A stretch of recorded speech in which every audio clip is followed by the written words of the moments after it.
come on a voyage with me and have a look at the Swift Voyager 475, which is Practical Motorhome's best family motorhome of the year.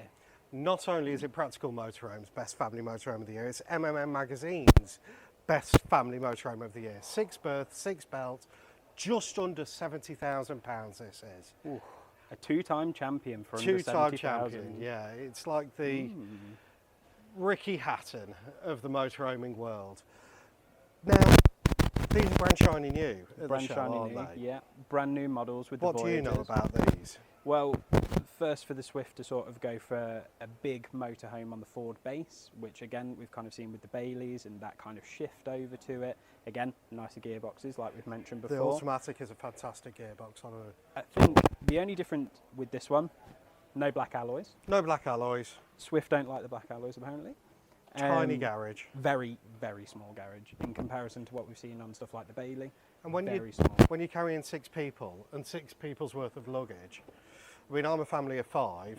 We ain't going to fit all our rubbish in that little garage. You're not going to fit everything in that, but might make up for it on the inside. Absolutely, and for £70,000, you've got a lot of competition in the area at the moment. But I think this holds its weight. Come inside and let's have a look. First thing, you've got to step up and into it. Which I know sounds daft, but there's no lower step, so do be careful on that. Pull down bed at the top, which works quite nicely on that basis. And the first impression when you step in here is you've got bags of space, bags of room, big table, good upholstery. Well, I personally go for a darker upholstery, but if you went for a darker upholstery, it's already kind of dark in this motorhome. I do think the lighting needs a little bit of work on it, needs a little bit of looking at. It's not too scratchy, it's not too plasticky. Everything looks very nice. And look at that, ooh, 3D, yeah. You can print that quite nicely. And everything feels fairly well bolted together. You're not a 2-time world champion for 2024 without it being bolted together well.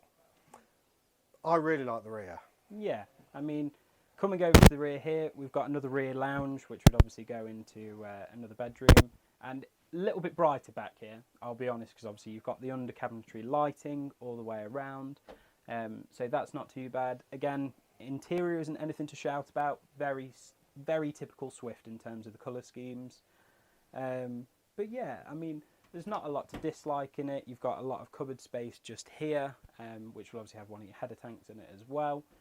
You're looking at the bathroom as well, just here. Really nice effect on the wall in the bathroom. It has like a marble effect, so it looks a little bit more expensive. Probably easier to clean as well, I would probably say. I would say so, yeah. And you've got the sliding door, which just creates that bit more space. Yeah, they just get a little bit clunky, as you can tell, on the slidey doors. And that's why it's around the £70,000. Yeah. You've got the clunky slidey doors there. You've got your Nan's sort of fly screen there that just, I hate them, I hate them, I hate them, I hate them. Don't do them. But everything else is built. There's no soft closing in this. Everything's going to smash. Soft closing! Wow, look at that.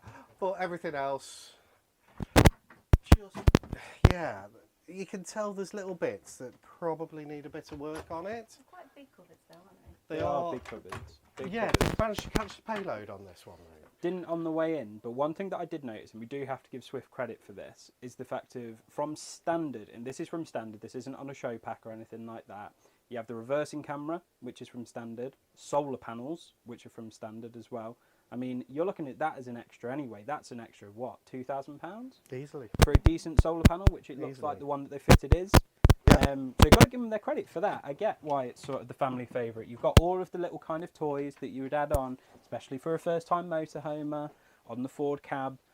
I just think, although it's not my favourite motorhome, I mean, we've had a look at the Bailey Allura, which is probably sort of the same That had its own base. Allura. Yeah, had its own Allura.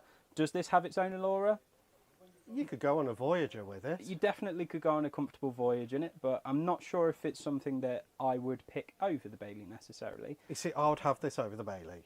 See, polarising opinions. I would have straight this away. over the Bailey.